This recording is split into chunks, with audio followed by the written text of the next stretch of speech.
有新来的朋友，然后，就是大家适应一下我们这一次的这个翻译是文字的翻译，发到聊天室里面的。Okay, so Gedalia, let me know like how much time you have for us. Well, I can go. Let's say we could do an hour, Okay, or okay, unless that's people fall asleep before that. okay. All right. So we were supposed to be doing the class today about the whole idea of emotions, and it's interesting. I did a little homework just to sort of have a look at what the world relates to emotions and so on. And I'm going to go through that as well. I prepared just a couple of little slides just for us to be able to think about them as well, or to even ask questions. But the thing about emotions, which I wanted to make as an introduction, is it really begins with a primary question, which is really, what are we? I mean, what are we? Are we our body? Are we something inside of our body? Are we a persona that goes outside of our body? Or are we all of those things? Or are we actually like an onion that has multiple different layers? So, for example, I wouldn't say that my clothes are who I am, but my clothes do reflect who I am, right? Like, for example, if you see somebody with no clothing on, okay, so maybe they're cute, maybe they're not, but all you see is just a naked body. But it doesn't tell you anything about the person. It just says, okay, that's their body. But when the person puts on clothes, so the decision of what clothes to put on was made from inside the person. So now the irony is the very clothing which hides or covers the body is at the same time something that reveals and shows you something about the person deeper than you would know if they had no clothing. If the person dresses very formal, if they dress very sloppy, if they dress very rich, if they dress very hippie, whatever it is, those decisions for what kind and what colors and what style clothes to put on is an expression of something from deep inside of us, which means then that while nobody would say that the clothes are who you are, Well, you could say that clothes are what you are. 可以啊。Sorry, 1 second here. Oh, I think I put on the wrong. Okay. 请大家静一下音哈，谢谢。Oh, I think I've now, here we go. Let's go back to, right. Okay. Anyhow, so therefore clothing is a very interesting thing, because clothing is, again, not who you are, but it's sort of what you are, what you want to say to the world, but it's not really who you are. And in the same idea as well, even the person's body, whereas the body is unique, especially when you go on the level of DNA, then nobody is the same. Doesn't matter if you are all Chinese or all African or all, doesn't matter, because once you come to the level of DNA, there is nobody but you. You are unique in the world in that. But is the DNA, while it might be your unique signature, it's also not who you are. So the question is, before you can get to the question of emotions, we really have to know, who are we? Because maybe emotions are really not who we are, but what we are. And the emotions might actually be something that we wear, just like we wear our clothes. And possibly, just like we choose our clothes, we can also choose our emotions. Maybe it's not that our emotions control us, but rather we can control them. Or maybe if we do not control them, then they will control us, meaning that there might not be anything in the middle. It's either this or it's that, but there's no in between. Just suggesting. So in doing a little homework on this, I turned to the 16th century, 17th century famous French philosopher. I'm sure you are all familiar with René Descartes. And René Descartes took a very famous Roman expression and he translated it into French, and I will translate it into English. And everybody, not everybody, but a lot of people in the Western world, at least, they accept that, oh, this is it, this is true. So first, I will tell you the famous quote, and his quote is, I think, therefore I am. Okay, so once again, I think, therefore I am, which would suggest that who we are our thoughts, that where you are is what you are thinking, right? Sometimes we said, for example, your clothing might be what you are, but where you are is where your thoughts are, which means that we live in a very sad world these days, because I go around, everybody in the world has one of these little things that they call smartphones, but I call smartphones for dumb people, because what happens is you might be sitting there with your wife or your husband or your children, and you're all sitting around eating, and everybody's doing this. What does that really mean? It means that nobody is where they are. Everybody is somewhere else. Every time you use that phone, if you are what you think, then you are thinking about what you are looking at, and that means you are no longer in your body. You're somewhere else. And so all the family or friends or people who are important to you in your life, you are slowly losing a real connection with them. There's an American comedian who was making this point, and he said he went to his little daughter's school play.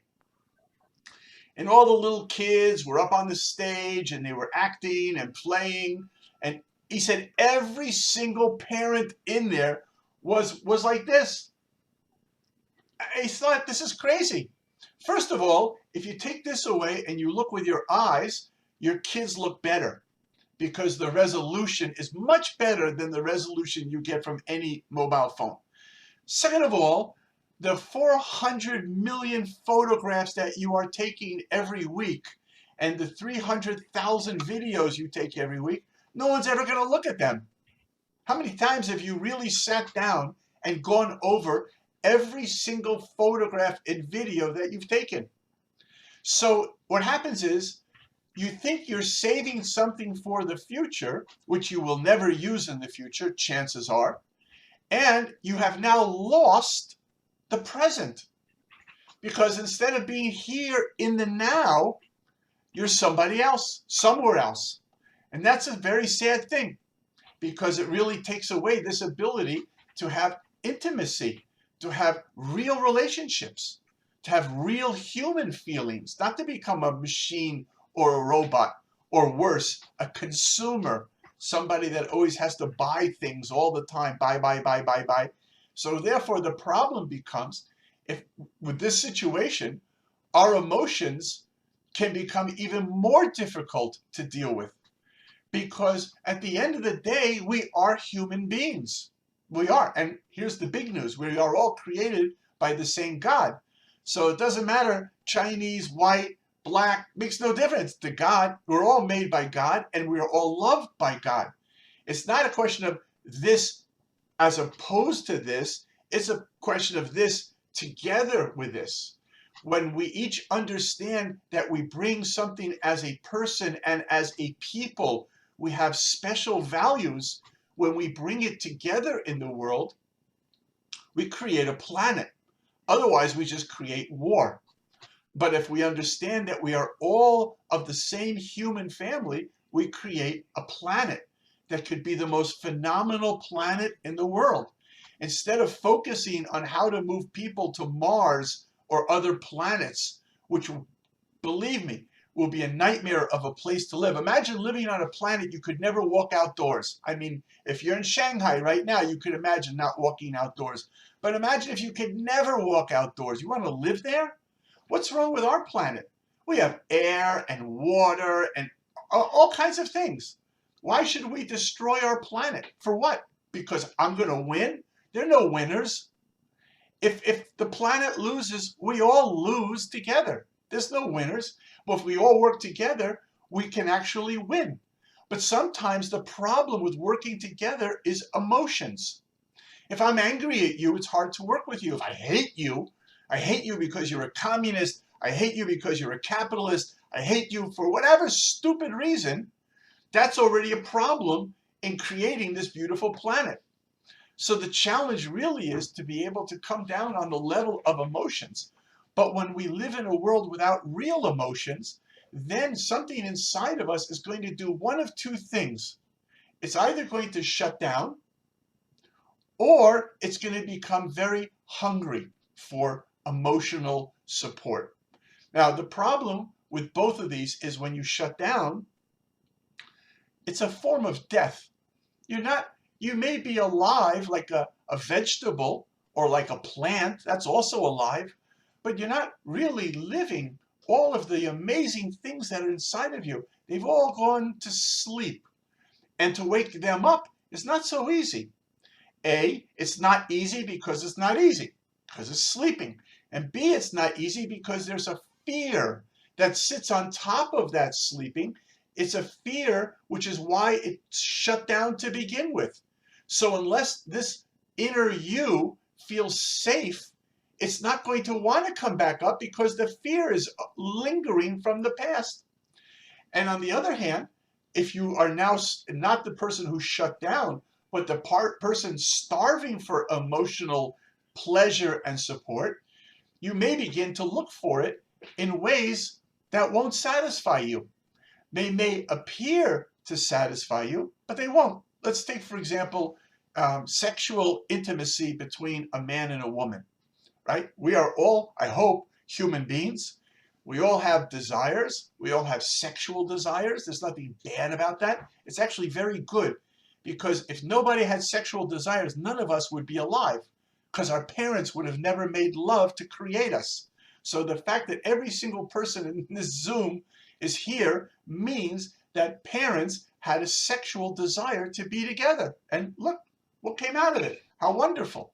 So when a person sees that, they can, on the one hand, have a real desire, but they may, on the other hand, have a horrible fear of intimacy.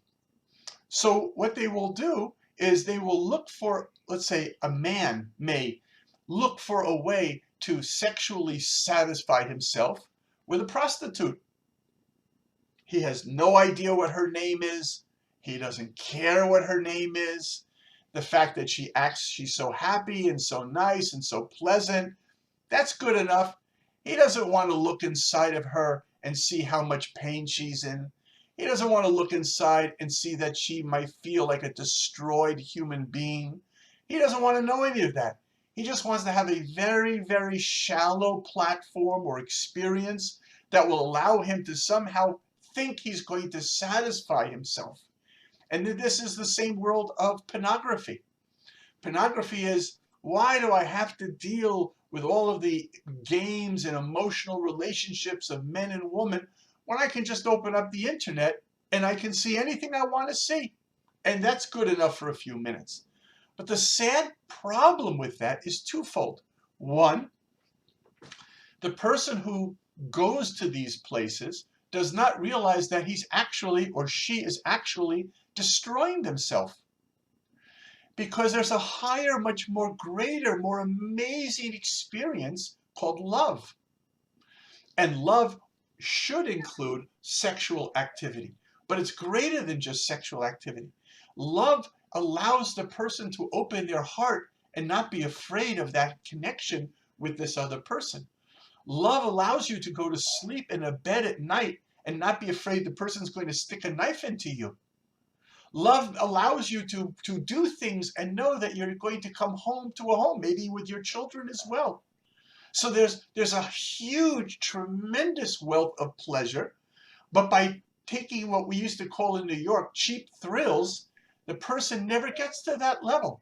They have weakened their emotional capability for a real relationship. And while they think that they're really cool because they have 5,000 people who like them on Facebook, none of those people will even know when they die. I still get messages on LinkedIn and Facebook saying, wish happy birthday to somebody who's been dead for 10 years. So what kind of a community is that? What kind of a society is that we create? Unless we have an opportunity to really understand that the emotions are the channels through which the only way we will really have the richest experience of life is only going to be by living life, and not by living life through a TV camera or living life by these other fantasies that the newspapers and the magazines and the actors and the models make us think that that's where life is all about, but rather living the unique you that you are, happy with who you are, and at the same time able to embrace others. There was a great Hasidic rabbi known as the Kutzker Rebbe who lived about 300 years ago, and he said it like this. He said, if I am me, then you are you. But if I am you and you are me, then I am not me and you are not you. Right? Think about this for a minute. If we say, like René Descartes says, that I am what I think, then how important is it what other people think about me? Right? If the whole definition of who I am are my thoughts, then what place is there for other people's thoughts? Now, on a simple level, you might say, well, gee, you're right. None. What do I care what other people think? Because what they think isn't who I am. Even if they get it right, it doesn't make me who I am. What makes me who I am is what I think. So therefore, when I were to think or pay attention to what other people think, I should put a big zero there. Because what do I care? But yet, you know what? Think about how much you do care. Think about how much a person in their entire day thinks about and worries about what other people think about them and how it hurts, how it feels. You know, you show up to your office or your classroom and your boss or your teacher says, wow, you're an idiot. That doesn't bother you? Of course it bothers you. It ruins your whole day. And now you've got this little dark cloud over your head with your own little lightning and rain that's only falling on you. And now you come home or you're with your friends, and because of that, now you ruin their day because you're in a horrible mood. So why should they be happy? You want to ruin their day as well. Even if you don't mean it, you ruin their day. So we are very impressed by what other people think, especially when we're children and our parents say something negative to us. It could cripple a child. If when we were taught about raising children, we were always taught you never say to the child, you are bad. You say to the child, what you did is bad. And that's a whole different thing. Because once you say you are bad, the child is screwed. He's finished. This little 3-year-old boy is going to argue with his 40-year-old parent? How? What tools? How can he even process? He's been told he's bad. And then if he's been told he's bad, he starts to think he's bad. And he grows up thinking he's bad. But if he's told, what you did is bad, but not you, but what you did, this gives him a chance to save face, to maintain himself, and at the same time, to even think about not doing the bad thing again. Because since he knows he's good, why would he want to do something bad?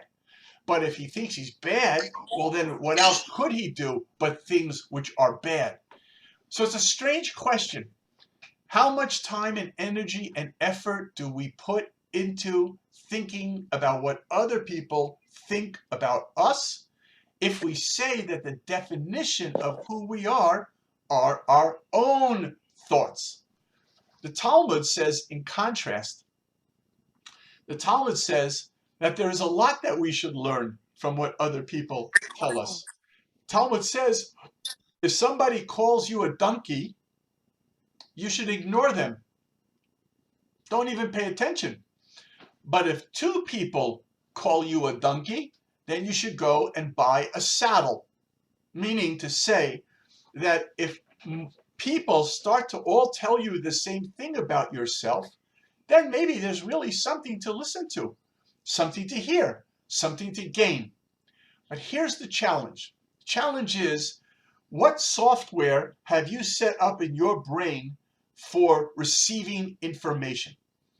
If a person doesn't really feel good about themselves, so the negative information coming in will either be blocked or denied. Wow, that person's crazy. They're crazy. They're all crazy. They're all telling me I'm this. They're all crazy. Blocked or denied. Or it could be very damaging. It could be really crippling. But if a person feels okay with themselves, and I'm going to give you an analogy in a minute. If a person really feels okay about themselves, and part of feeling okay means that you've accepted your downside, you've accepted your weakness. Being okay doesn't mean fooling everybody into them thinking, wow, you're perfect. A, because nobody is perfect. And B, what have you gained? You've suffocated yourself. Now you're living a life of a lie. You're living a life of just trying to impress those people who you really don't really want to care about what they think about you. But now all you're doing is trying to impress them. That's a horrible life to live. That's completely removed from yourself. So to really be happy with yourself means that you accept the whole you, which is the good and which is the bad. Why? Because you've come to the level where you understand that the bad is not bad. You know, in Russian, I love this. One of my favorite words in Russian is the word for no, which is niet. Because niet sounds like English for not yet. In other words, they never say no. They just say not yet. Niet, not yet. It's a great way to look at things. Because instead of saying no, which closes the door, you say, well, not yet. Right? So my bad's not bad. It's just not yet good. It's a whole different thing. If my bad is bad, A, who wants it? And B, I have to hide it from you. What a drag. But if my bad is just not yet good, well, then that's really something I could enjoy. And here's the analogy. If somebody gives you a big block of clay, you could say, well, this is worthless. What is this? This is nothing. Or you could say, wow, now I could make a cup, I could make a plate, I could make other things with the clay. Because at the end of the day, I'm looking at the clay now, not what it is now, but what it can be. So I start to look at everything negative about me, all of my bad points, and I think, wow, I'm happy I have those. Because otherwise, what am I doing here on the planet? The whole purpose of the planet is not to be, it's to become. It's to grow. I mean, hopefully you are much bigger and changed since you were 6 months old, right? Something happened, I hope.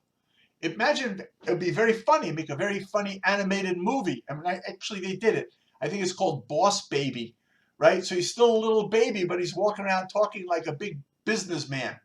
But we're not like that. We grow. And just like our bodies grow, our souls grow, our emotions grow. And unless we are caring for them, giving them the right amount of sunlight and water and exercise, then they become stuck. And when they become stuck, you could see this. You could see a 50-year-old man who gets angry. He gets angry. at something stupid. He gets angry at somebody working for him because he thinks that he is above them. They're less than him. Or he can get angry because something he thinks, whatever. I mean, it's really, he might be biologically 50 years old, but his emotional level sounds like it's still 6 years old. He never grew. He never became who he could be. He saw the bad as bad, and he either decided, I'm bad, and that's what I'm always going to be is bad, or I'm going to suppress the bad, but I'm bad and it's still there anyhow. Another example is, if you ever play sports, I mean like a team sport or any kind of sport, and you had a coach or an instructor. So you play tennis, tennis teacher shows you how to hold the racket. Tennis teacher explains to you how to keep your arm straight or how to hit a backhand.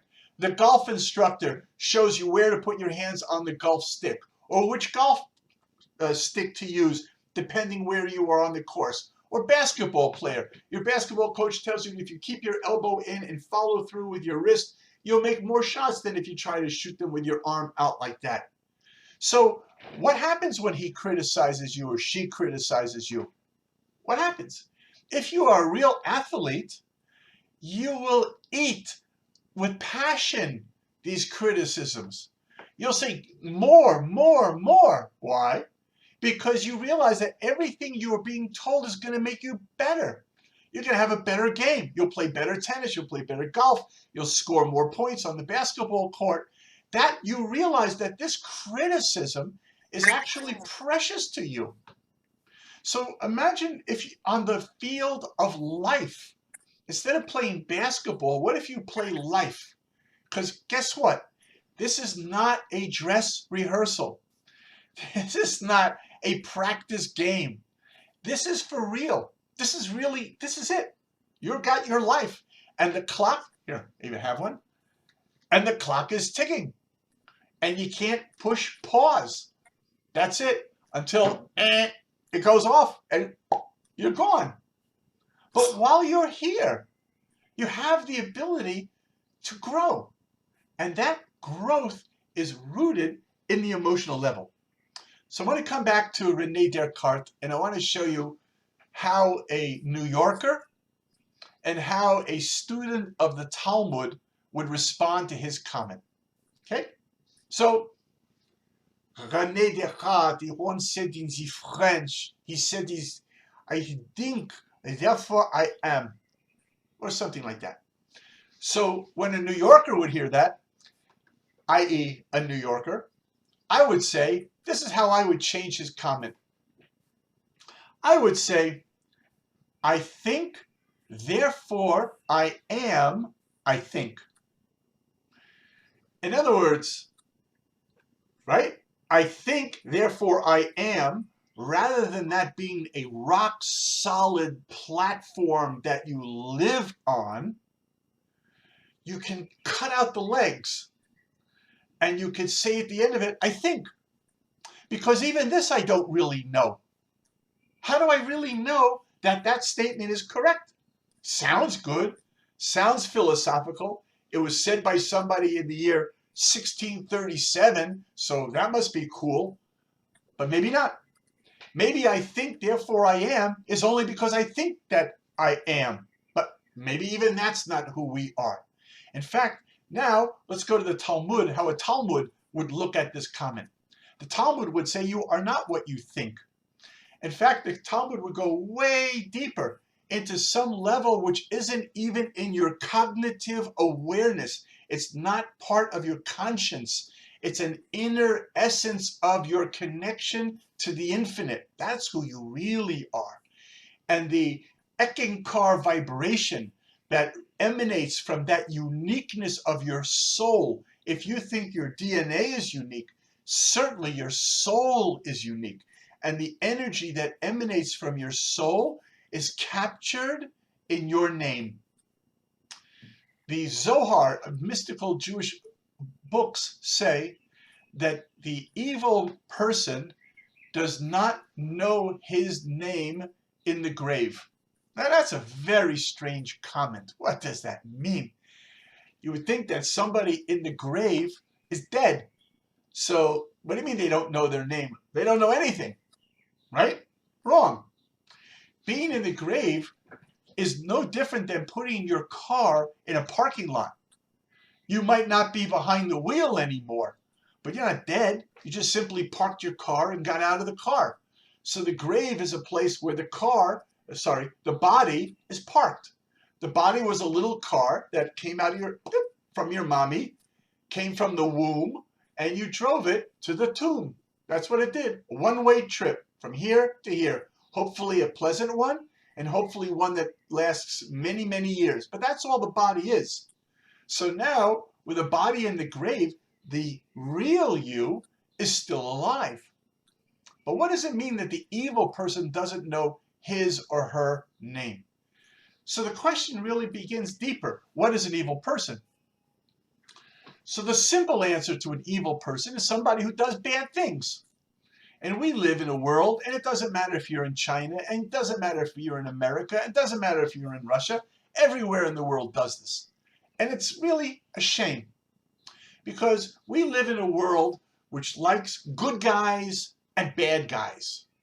So part of the world thinks that Putin is a bad guy, and what he's doing in Ukraine is bad, and he is bad, and therefore all of Russia is bad, and that's why all these big corporations are leaving, because they don't want to be with the bad guys. And there's another part of the world that doesn't think that at all. They feel very sorry for what Putin has had to go through with Ukraine and the threat of NATO coming closer and closer to his borders, and all the different things that he tried to do. There was nothing left to do but to resort to violence and force. By the way, I'm not making any comment or expressing any of my opinion. I just want to show you how you can have a situation where part of the world thinks of this person as a bad guy, and the other world thinks, no, he's not a bad guy at all. The Ukrainians are the bad guys. And that doesn't really matter who's right or wrong. But the problem is that they're both wrong. And they might both be right, but they're definitely both wrong. Because nobody is really a bad guy. And if you went over, here, I'm going to do an interview. If you go over and you interview a bad person, hi, my name is Gedalia. I understand you're a bad person. I'd just like to ask you a couple of questions. What does it feel like to be a bad guy?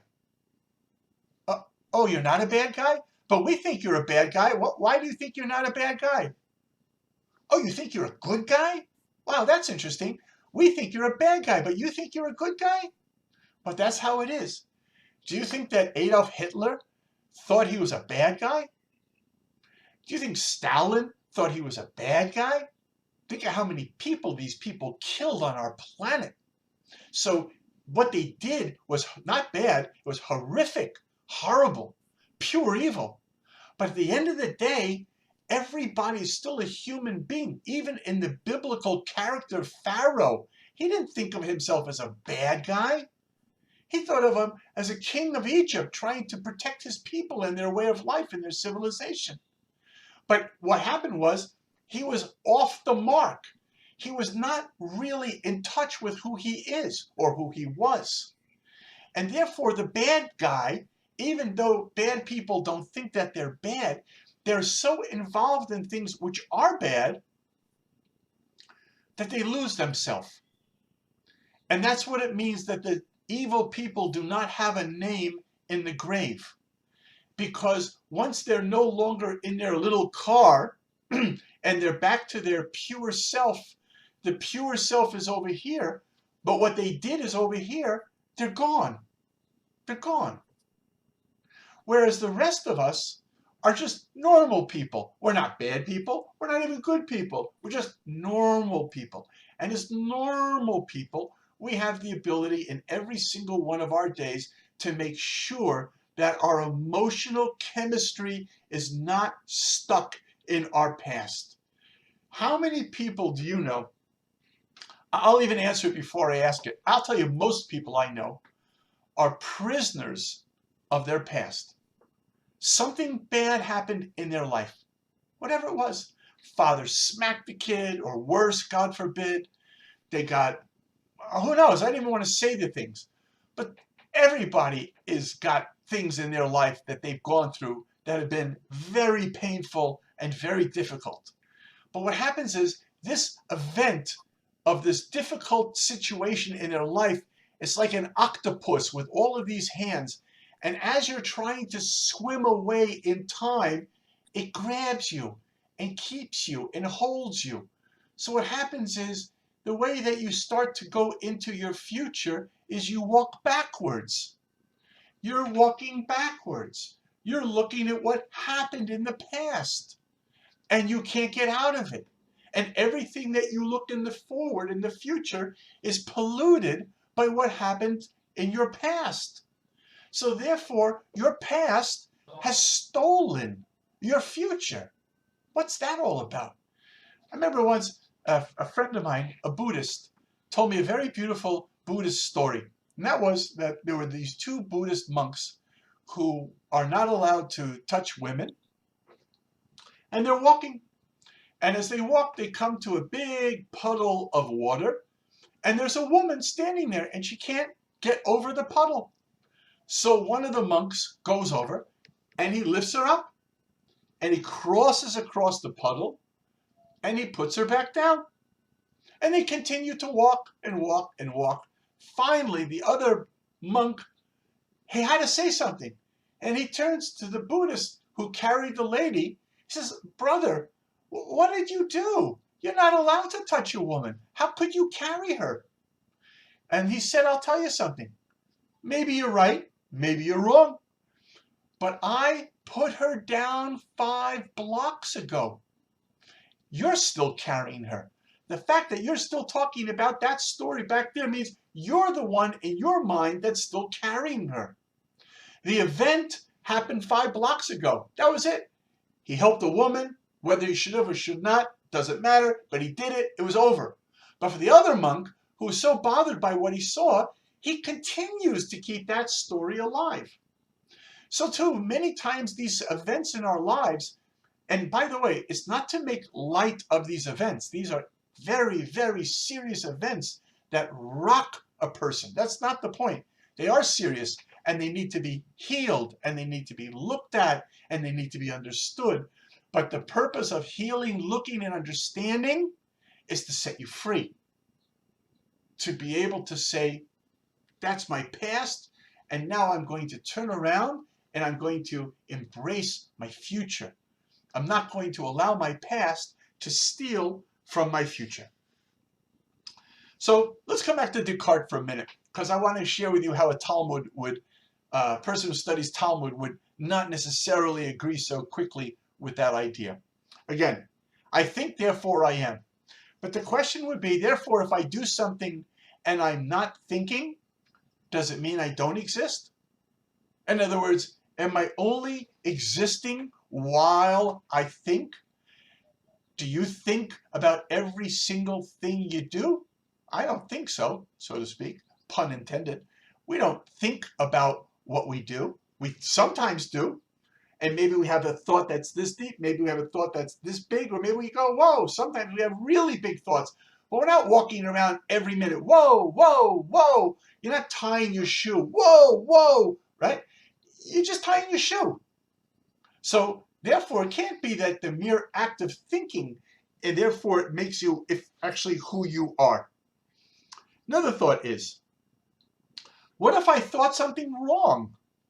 Am I still my thoughts? What if I had a bad thought?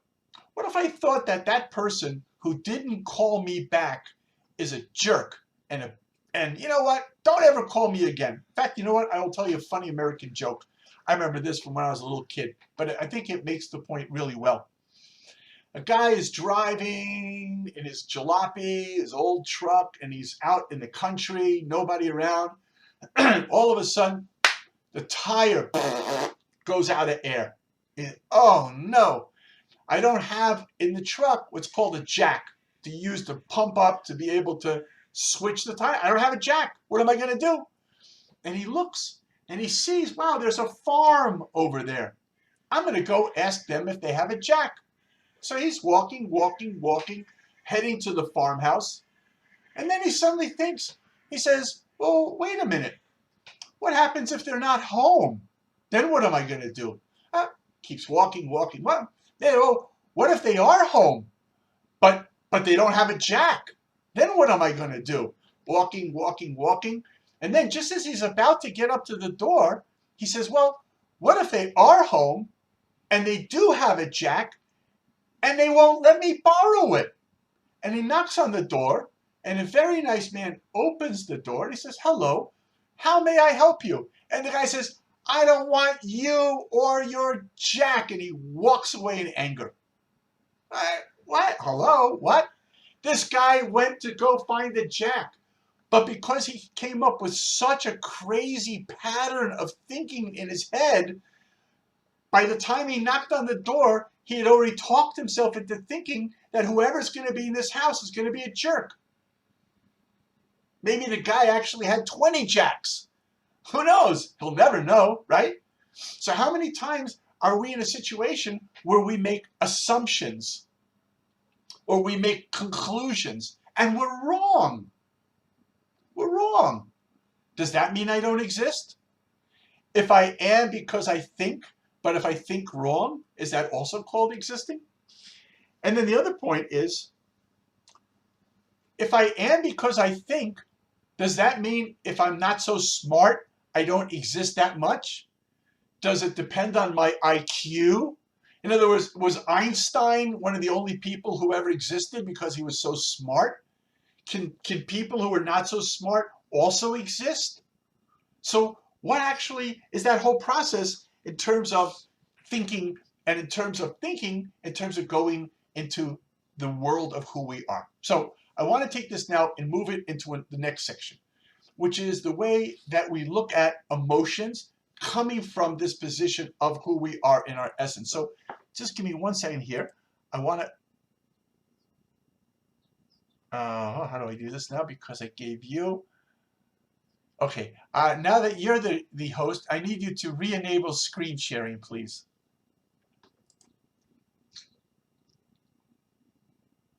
So I can just pop. What should I do? You need to go to share screen, and then you'll have the option to enable me to share. Yes. So now what to do with that? Multiple users. 1 second. 同时共享聊天. Or maybe I could just unhost you. Oops. I think so.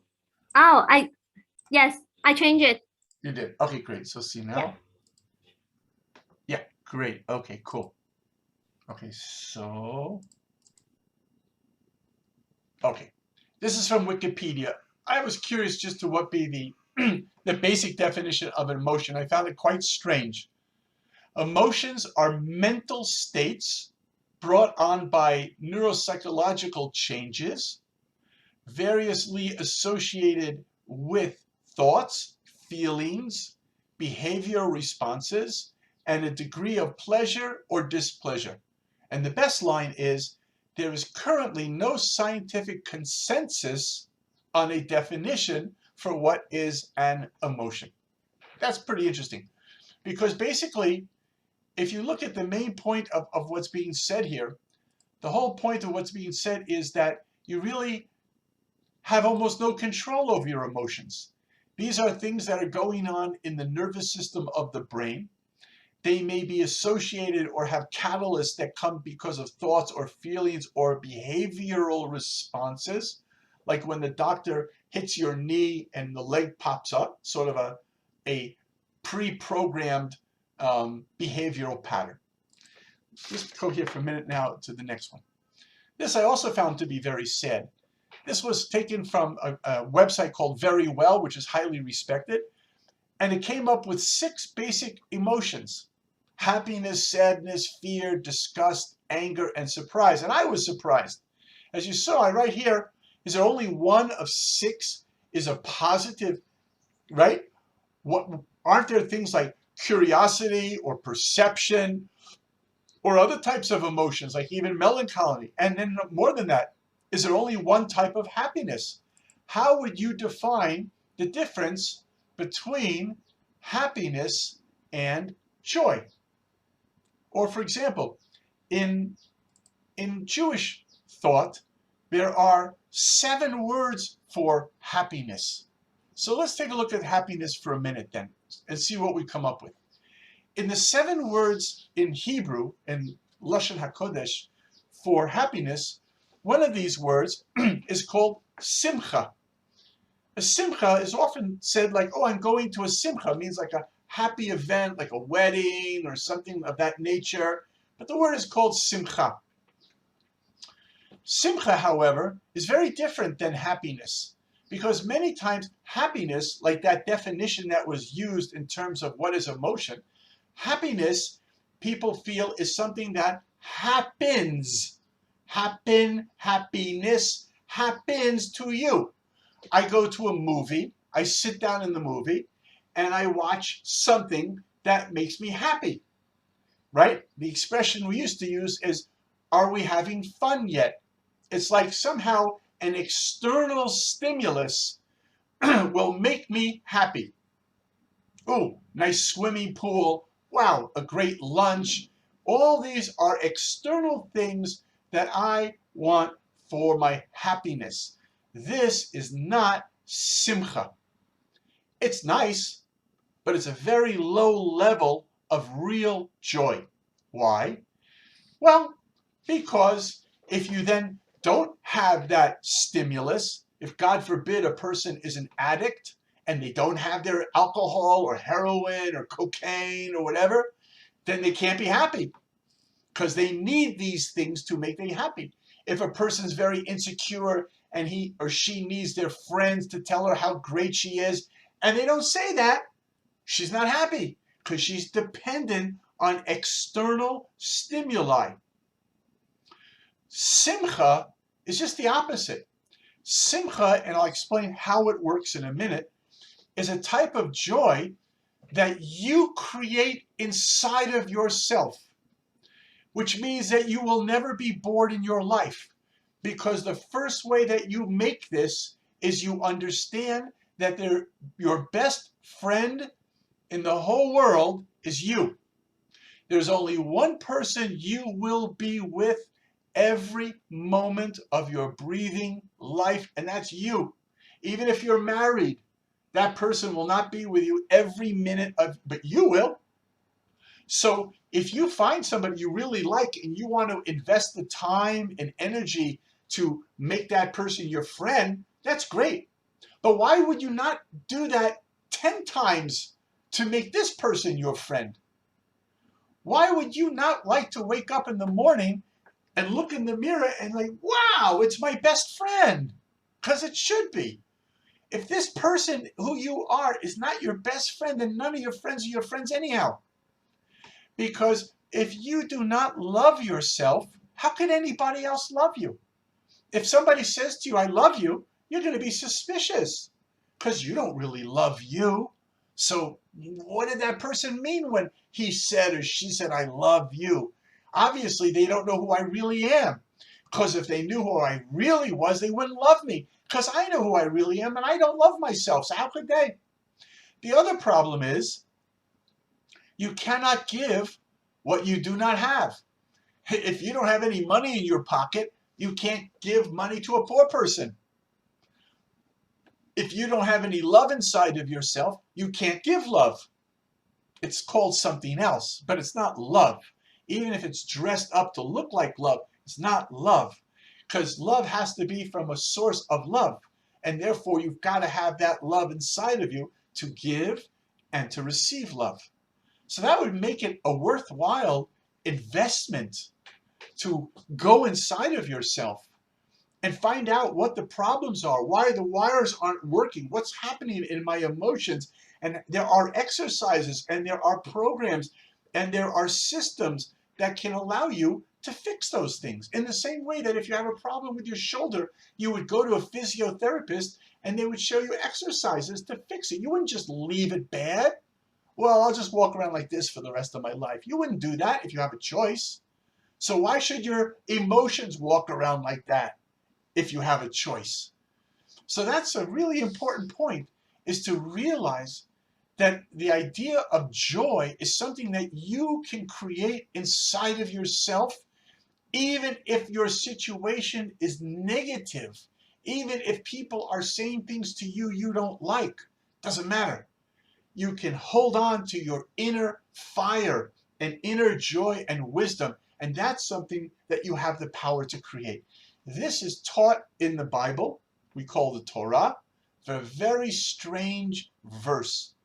The Bible says in what is known as the, I guess, the Jewish Pledge of Allegiance, the Jewish alma mater, the Jewish ultimate prayer, which is the unity with God, known as the Shema Yisrael, which thanks to Da'at, I actually have a copy of it in Chinese, which I carry all around and I really dig it.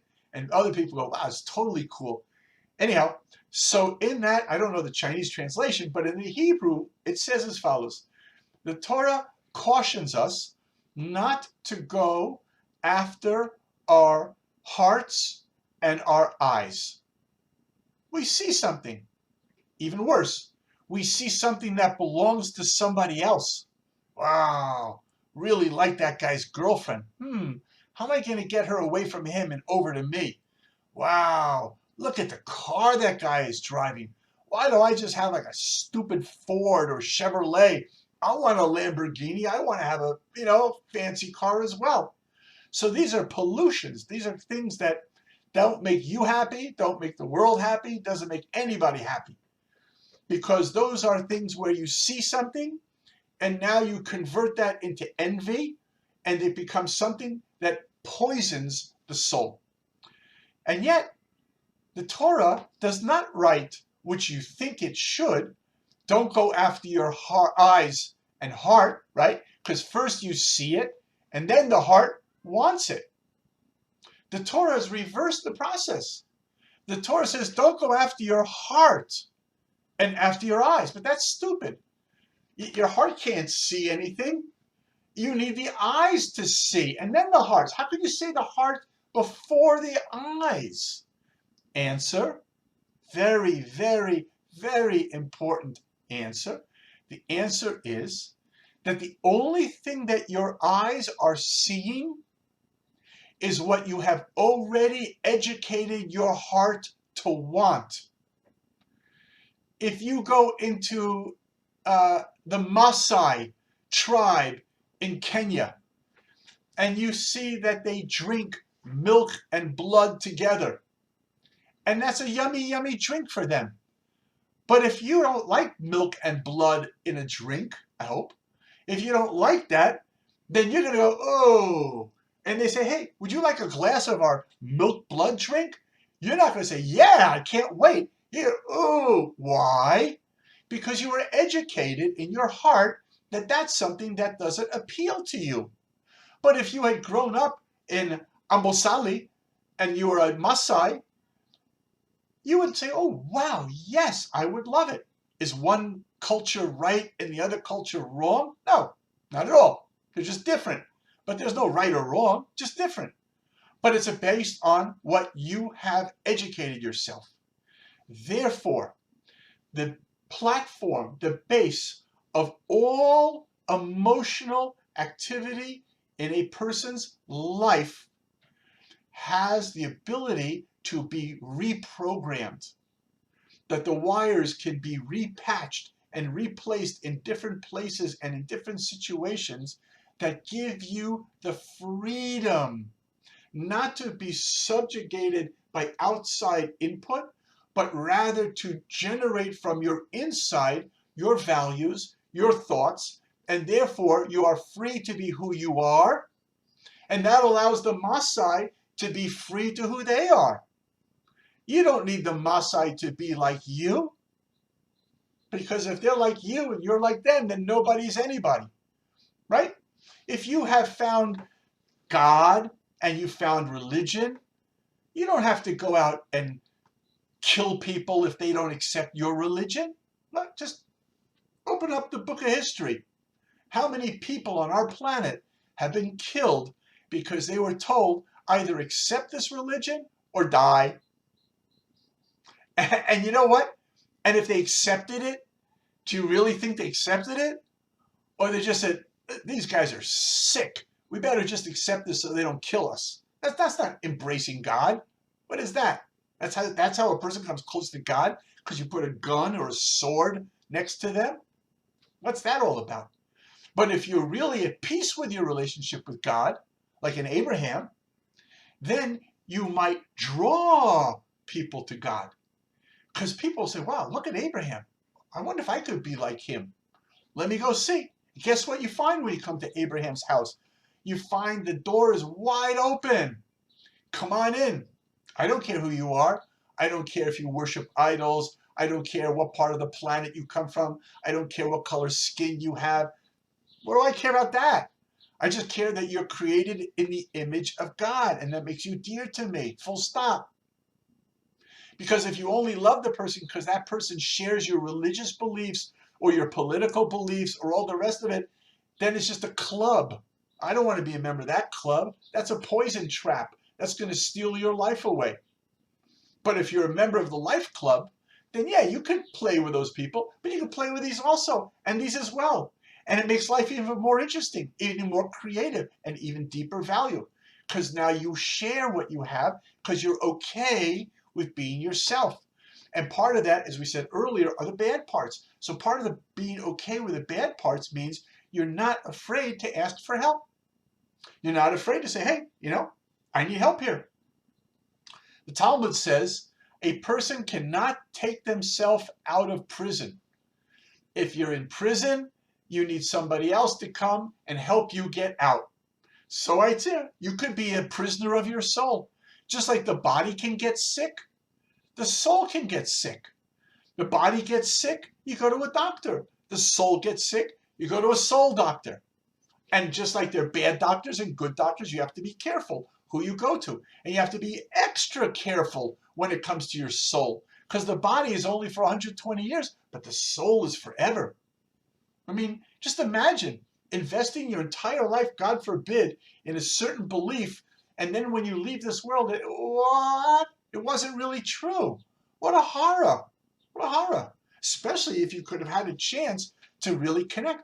That's, again, losing one's name in the grave. But if you have your name, you have everything forever. So therefore, the whole thing about emotions are things that begin to build within themselves. I just want to show you one more slide on this.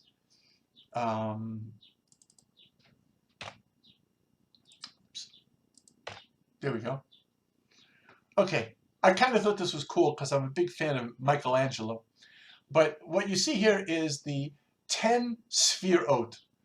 These are kind of known as in the Bible, when we say that God created the world through 10 utterances, it means that God filtered the one light into various aspects.